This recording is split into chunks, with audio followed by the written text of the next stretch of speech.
বিশ্বাস করুন যত প্রকার আমের আচার খেয়েছি তার মধ্যে এই আচারটাই সবচেয়ে সহজ এবং অনেক বেশি মজার মনে হয়েছে আমার কাছে।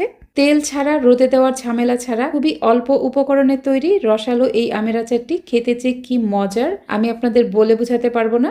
এজন্য এখানে নিয়েছি 1 কেজি পরিমাণ কাঁচা আম। এই আচার বানাতে অবশ্যই পরিপক্ক বাড়তি আম নিতে হবে।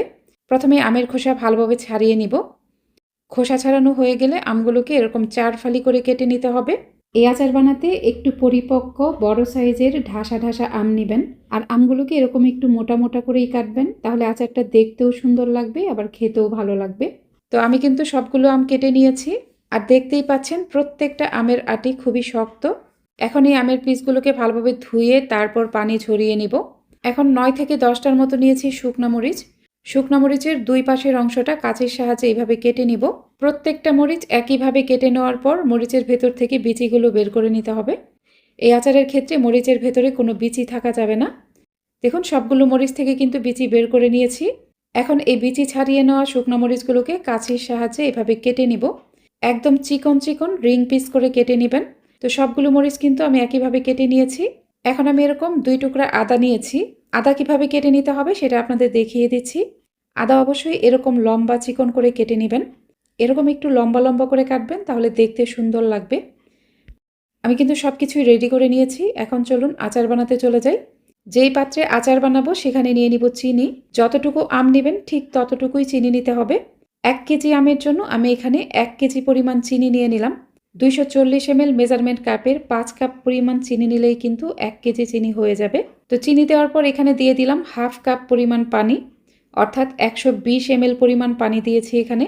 আজকে এই কাশ্মীরি আচার বানানোর সবকিছুর সঠিক পরিমাপ A to Z সবকিছুই আপনাদের বলে দিব। অবশ্যই ভিডিওটি শুরু থেকে শেষ পর্যন্ত দেখবেন। এখানে হাফ কাপ পানি দিয়ে সবকিছু মিশিয়ে নেওয়ার পরেই কিন্তু আমি চুলা জ্বালিয়ে দিয়েছি। তো চুলার আঁচটা কিন্তু অনেক বেশি রাখবেন না। একটা বিষয় এখানে খেয়াল রাখতে হবে, চিনিটা যেন চুলার অনেক বেশি আছে একদম ক্যারামেলের মতো না হয়ে যায়। এখানে চিনির কালার একদমই নষ্ট করা যাবে না। চুলার কম আঁচে এভাবে নাড়তে থাকবেন। নাড়তে নাড়তে দেখবেন এখানে একটা লিকুইডি ভাব চলে আসবে। তো চুলার আঁচ কিন্তু অবশ্যই কমিয়ে রাখতে হবে, না হলে চিনিতে কালার চলে আসবে। তো নাড়তে নাড়তে দেখুন চিনিতে অনেকটা লিকুইডি ভাব চলে এসেছে। যখন এরকম একটা বলক চলে আসবে তারপর আমি এখানে দিয়ে দিব আদা কুচি। তো আদা দিয়ে একটু ফুটিয়ে নেওয়ার পরেই আমি এখানে দিয়ে দিব আম। আমগুলোকে কিন্তু ভালোভাবে ধুয়ে তারপর পানি ঝরিয়ে নিয়েছিলাম। আম দেওয়ার পর এই চিনির শিরার সাথে ভালোভাবে মিশিয়ে নিতে হবে। আর এ পর্যায়ে কিন্তু চুলার আঁচ বাড়িয়ে দিতে হবে। যখন এখানে আম দিবেন তারপরেই কিন্তু চুলার আঁচ বাড়িয়ে দিবেন, কারণ আম থেকে পানি বের হয়ে শিরাটা অনেক পাতলা হয়ে যাবে। আর আমগুলোকে বারবার চিনির শিরার সাথে এভাবে মিশিয়ে দিবেন। আপনাকে অবশ্যই বারবার এই কাজটা করতে হবে। তো দেখুন এখানে কিন্তু একটা বলক চলে এসেছে। আর শিরাটা দেখুন কতটা পাতলা হয়েছে। আমের ভেতর থেকে পানি বের হয়ে কিন্তু শিরাটা অনেক পাতলা হয়ে যাবে। তাই অবশ্যই এই পর্যায়ে চুলার আঁচ বাড়িয়ে রাখবেন। তো এই পর্যায়ে আমি এখানে দিয়ে দিলাম স্বাদ মতো লবণ। এই আচারের লবণ অনেক বেশি দিবেন না, আবার খুব কমও দিবেন না। আর একটু জাল হয়ে যাওয়ার পর ভিনেগার দিয়ে দিলাম প্রায় 3 টেবিল চামচের মতো। তো এখন একটু জাল করে নিব। জাল করতে করতে যখন দেখবেন আম প্রায় সেদ্ধ হয়ে যাবে, মানে পুরোপুরি সেদ্ধ হবে না কিন্তু অনেকটা সেদ্ধ হয়ে যাবে, তখন দিয়ে দিলাম কেটে রাখা শুকনা মরিচগুলো। তো শুকনা মরিচ দিয়ে তারপর এটা আলতো করে মিশিয়ে নেবেন। শুকনো মরিচ দেওয়ার পর দেখবেন এখানে আস্তে আস্তে একটা কালার চলে আসবে। এই আচারে কিন্তু বাড়তি কোনো ফুড কালার অ্যাড করতে হবে না। জাল হতে হতে আচারে এমনিতেই একটা খুব সুন্দর কালার চলে আসবে। আর সব কিছু আলতো করে এইভাবে নেড়ে চেড়ে দিব।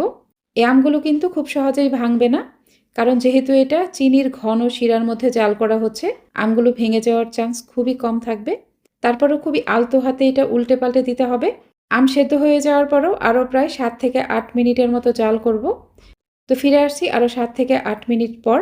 7 থেকে 8 মিনিট পর দেখুন আচারের কালার কিন্তু অনেকটা চেঞ্জ হয়ে গেছে।